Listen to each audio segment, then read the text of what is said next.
Hello everyone. So after my last video on shame, I asked the Lord what I should speak on next, and he said look up Romans 5 verses 3 and 4. And it says, not only so, but we also glory in our sufferings, because we know that suffering produces perseverance, perseverance character, and character hope. So I thought, wow, I could do a whole video just on that. So here it is. Keep in mind, everything I'm talking about in these videos is stuff that I've lived through. So how many of you know you should never teach on things that you have not personally experienced? Like, for example, if you're single, don't give advice to married people, please. It's the same reason I don't give advice to people with children.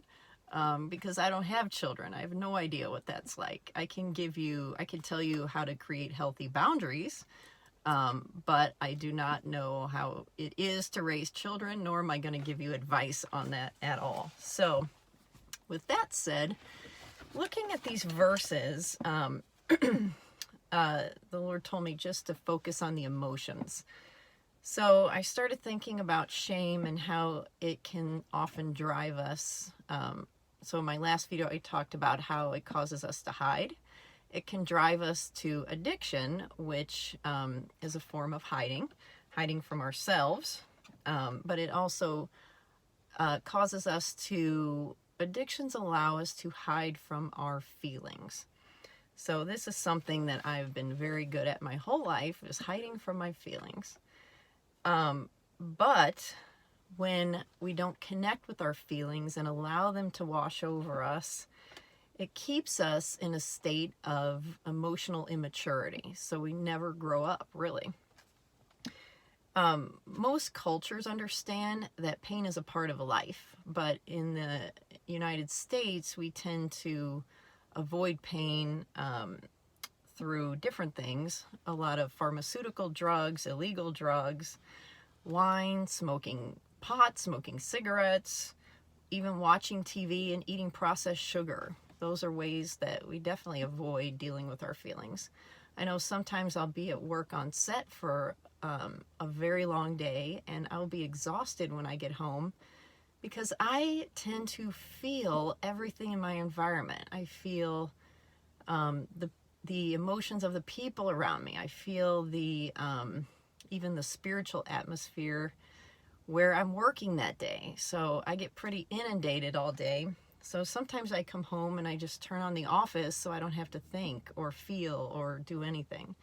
There are times when you should feel and connect with your emotions, and there are times when you don't have to. You know, you can't do it all the time, or we'd be, it might not be good for us. So for me, one thing I do is I ask myself, am I using this thing to avoid something like my feelings? And if that's true, then I know eventually I'm going to need to talk about that, probably sooner than later. So a lot of people kind of argue with me on that point, like, well, I drink wine, but I'm not an alcoholic. Okay, well, that might be true. That's something only you can decide, but it's just something to think about. Like, am I using this thing to hide from my feelings? Addictions and coping mechanisms are there because they work. Otherwise, we wouldn't use them. But there are nuances to everything. You don't have to be a full-blown addict to use something to hide from your feelings. So, what I've learned from my own experience is that if I don't talk about my feelings, they will come out sideways, as I call it. So I will get very frustrated at things that should not be frustrating me, or normally don't frustrate me. Like maybe another driver on the road, or my husband does something that for some reason bothered me, or we have a dog with dementia right now who is very frustrating at times, and she usually doesn't, her issues don't bother me unless I've got some pent-up feelings that need to come out, and then she will trigger that. So I just know if I need to talk, if I just start talking about it, even if I don't know what the feelings are, eventually they come out, and I will get to the root of it, you know. Part of that is having a safe person to talk to about your feelings. That's important too. But when we turn away from our feelings, it does keep us from maturing emotionally. So I was thinking about this verse and how pain and suffering teaches us to endure. And that endurance builds our character and makes us into healthier, more mature people. And that having a good character gives us an excitement for the future. And wouldn't you know that the Lord does not just teach you things with words, He also takes you through them. So the day after, or the morning that I wrote this down, I was going to the gym, and I sometimes do this class, and I was going to skip it because I was not feeling super energetic. I was up all night with our dog, and he said, go to the class. So I went to it, and it was one of the hardest tracks of this class I'd ever done. It was so hard. But I persevered, and I made it through, and I thought, oh, okay, he's taking me through an experience of this thing that I'm about to teach on. So I've noticed even with working out, the more I do it, the more endurance I have to do it the next time. And the better I get at it. So it's a similar thing. You can see kind of in our generations, I know there's, we like to pick on other generations. I'm not going to do that. But sometimes the newer generations, there will be some seen as fragile or snowflake or something like that. And really the generations just reflect our societal issues and problems, and they just come out in the generations. So what I see from that is it's fragility in a generation or a people group probably comes from, or seems like it comes from, not having suffered. And you know, in the US, we're very blessed here. We don't have a lot of suffering. We don't go through things like other people in other countries do. We don't experience the same kind of pain. We do go through pain.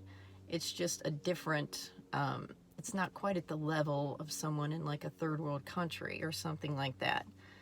And so I feel like, you know, the more immature we get, the less pain we deal with, the more we avoid our emotions, the more fragile we're becoming. And so I grew up in a home where it was not safe to feel. So I understand how trauma can drive you to addiction and avoiding your feelings. And if you get punished for feeling, then you're not going to want to feel. But I had to start somewhere, and I just started looking for people that I could talk to, different groups, different people I ran into. The Lord guided me through this whole thing. And I found out who was safe to talk to and who wasn't. And I just learned to put up healthy boundaries.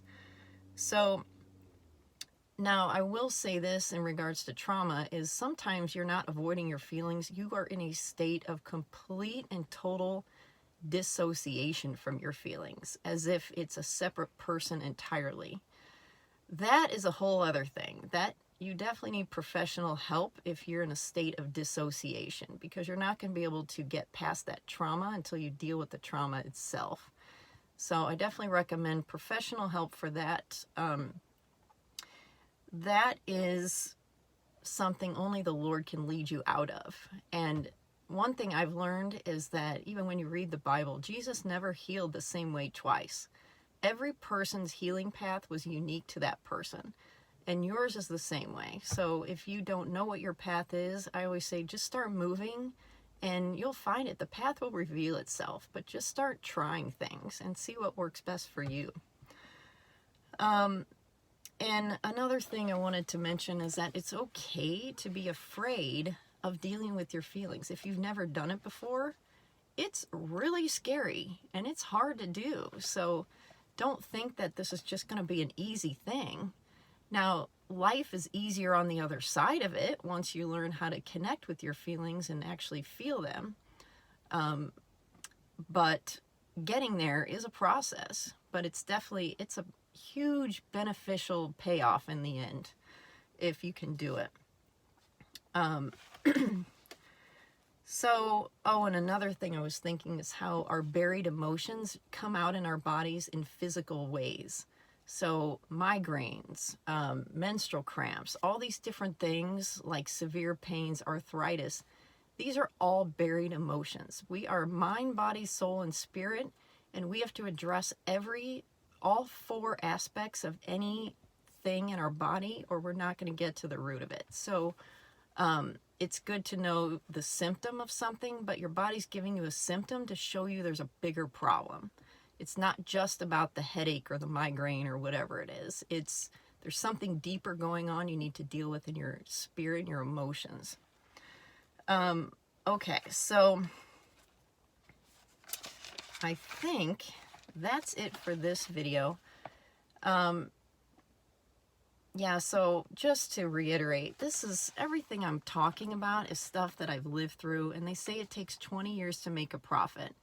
And I became a Christian 20 years ago, so it's been almost exactly 20 years, and I think what that really means is it takes you 20 years of life experience and healing to really get on top of your issues and sort of get to a place where you can actually you have enough wisdom to teach other people. So that's super important with this stuff, and also getting the wisdom from the Lord. That's very important too.